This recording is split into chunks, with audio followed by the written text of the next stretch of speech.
hindi rin niya maintindihan kung bakit siya nakarating ng Egypt. At sa Egypt, nung siya po ay slave na, naging isang mabuti siyang tagapamahala sa bahay ni Potiphar. Okay? Si Potiphar ay isang mayamang Egyptian, may impluensya doon sa kaharian ng Egypt. Nakita po sa kanyang pagkatao yung katapatan, pagkamababang loob, siya po ay naitaas, naging isang caretaker. Alright? Nasusundan niyo ba yung kwento noon? Dun sa, matagal na pong kwento yan. Lagi pong nababanggit yan.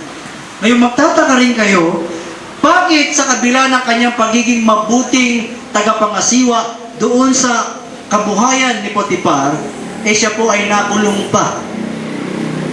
Pinagbintangan siya na gusto niyang halayin, gusto niyang i-rape yung asawa ni Potiphar. Samantalang ang katotohanan, tinutukso siya nung asawa ni Potiphar dahil makisig siya, mabuting tao, gusto nung asawa ni Potiphar na siya ay maging asawa rin. No? Magkaroon sila ng relasyon. So yun po ang naging dahilan kung bakit siya nakulong. At sa loob ng kulungan, siya po ay nakaranas ng kahirapan, no? Mahirap naman talaga makulong nang wala kang kasalanan. Okay, to cut the story short, may ginamit si Lord sa loob ng kulungan para po siya ay makalaya.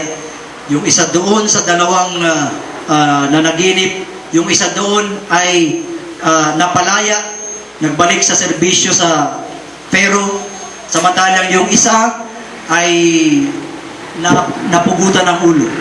No? Yung baker, napugutan ng ulo. Pero yung taga-timpla ng alak, yun ang nakalaya. At nung nanaginip yung Pharaoh na hindi niya maintindihan yung panaginip na yun, yung pong si Joseph ang pinatawag nung pong alalay ng Pharaoh at siya ang nakapag-interpret doon sa panaginip. Okay? At sa madaling sabi, ginamit ng Diyos si Joseph para ma-preserve ang Israel nung panahon ng famine. 7 years of famine. Kinilala po si Joseph bilang isang governor doon po sa Egypt. Isang mananampalataya ng Diyos, nagkaroon ng pangalawang mataas na katungkulan sa isang bansa na iba ang kanilang Diyos. Yan ay dahil sa kapangyarihan ng Diyos. Okay? So, sa spiritual growth, mga kapatid, kailangan po natin hindi lamang ng gatas, hindi lang ng solid food, hindi lang ng tubig, hindi lang ng ehersisyo, kailangan din natin ang pangangalaga. Care. We also need care. Right? Care is also a home. Hindi po tayo naging Kristiyano para maging solo flight believer. Tinawag tayo ng Panginoon para tayo po'y maging kabahagi ng iisang katawan ni Kristo. Ilan po ba ang iglesia ng Panginoon?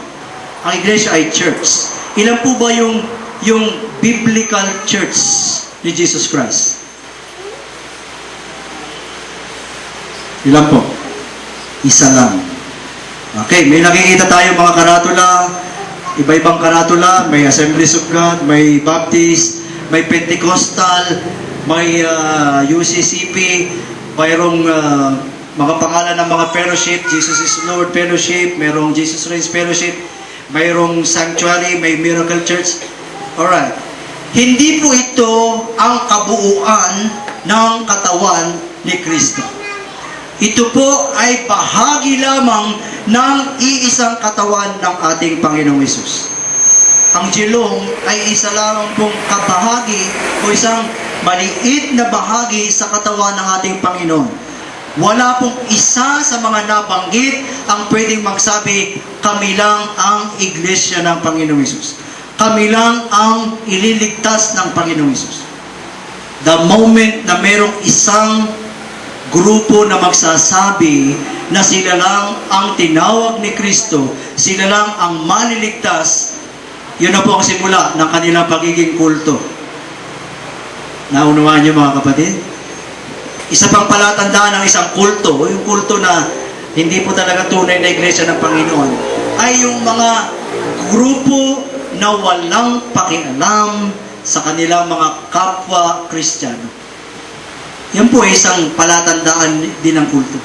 Hindi po masama na magkaroon ng magkakatabing simbahan ng Kristiyano. Aba, maganda po yun. Dahil, ibig sabihin, maraming sambahan ng Panginoon na kung saan makikita doon ng Diyos yung mga nagpupuri sa Kanya. Wala pong problema doon kahit isang kalye, magkakatapat, magkakatabi, yung mga gawain ng Diyos. Wala pong problema doon, mga kapatid. Ang magiging problema lang doon, pagka nagkanya-kanya na ang mga gawain ito.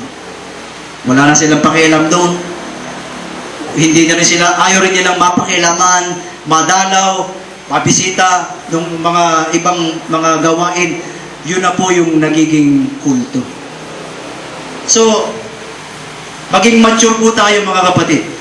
Bilang bagong nilalang, kailangan po natin ng isang lokal na pagtitipon. Isang local church, isang local assembly.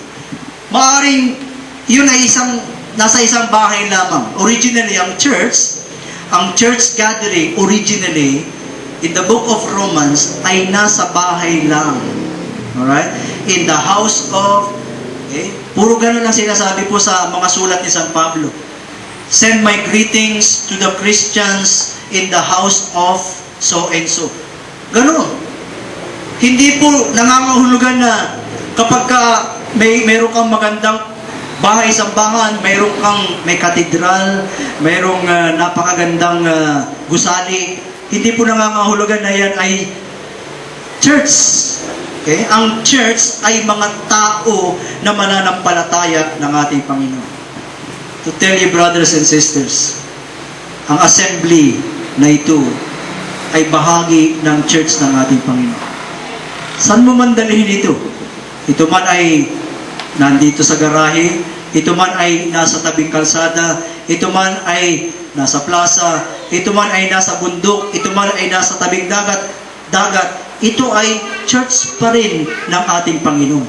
Dahil ang tinitignan ng Diyos, hindi po yung material na bagay, hindi po yung gusali. Ang tinitignan ng Diyos, yung puso ng kanyang mga mananampalataya. Palakpakan po natin ang ating Panginoon. Okay, patapos na po ang unang bahagi. That's spiritual growth. Okay, sino po yung mayroong Hebrews 5 verse 11? Rather, Ephesians 4:14 muna. Pakibasa po sandali. Ephesians 4:14.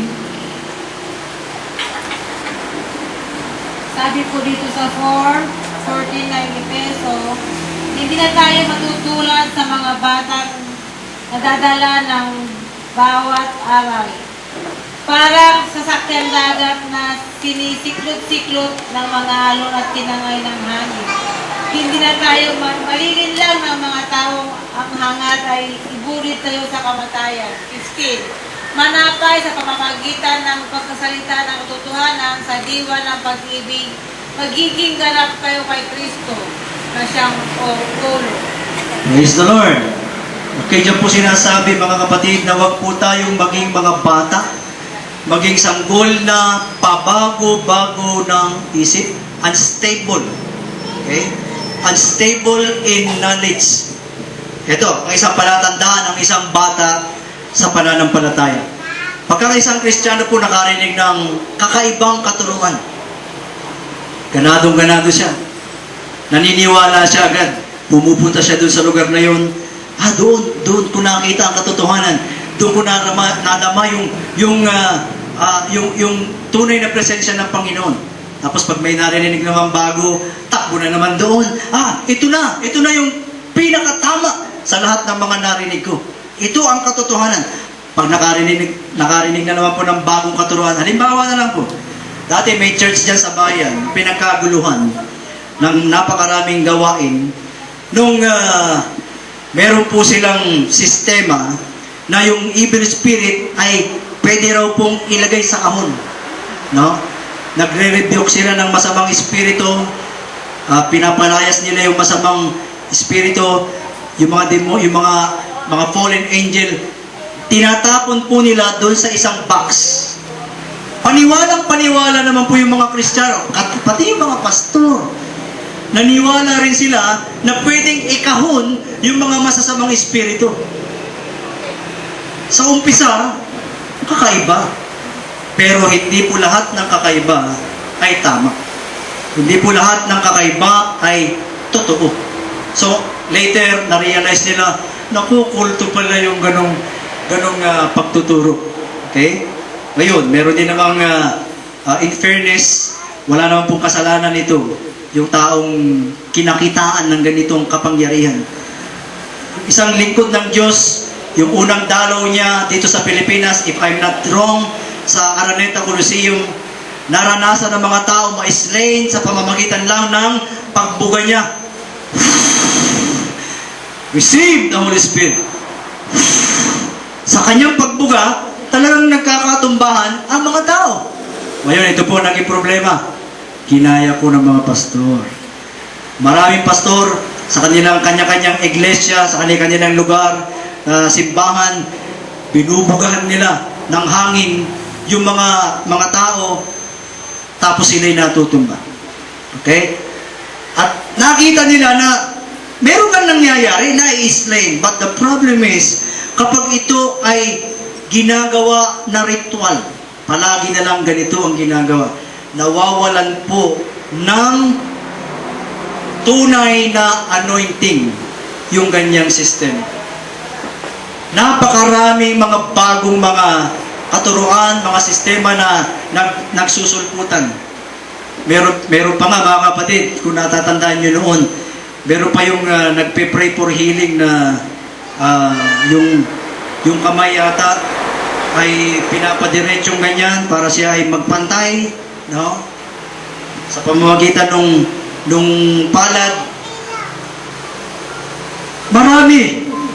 Subalit bilang Kristiyano na lumalago sa pananampalataya, dapat matuto na po tayo na kung ano lamang ang itinuturo sa banal na kasulatan, ito lang ang dapat nating sampalatayaan. At kung ano ang inuudyok sa iyo ng Panginoon na sistema, na paraan, I do believe, hindi po laging iisa ang sistema o paraan na binibigay ng Panginoon. Ayaw niyang sambahin natin yung sistema. Ayaw ng Diyos na magtuon tayo doon sa mga kaparaanan because God's ways are higher than man's ways. Kung minsan nagamit ka ni Lord, nagpahid ka ng langis doon sa may sakit at tumalab yun. Huwag mong i-focus ang sarili mo sa langis. Kung minsan ginamit ka ng Diyos, nakapagpagaling ka sa isang tao sa pamamagitan ng tubig, napainom mo siya ng tubig at siya'y gumaling. Don't stay on one system.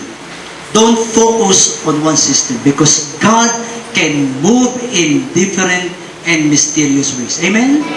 Alright?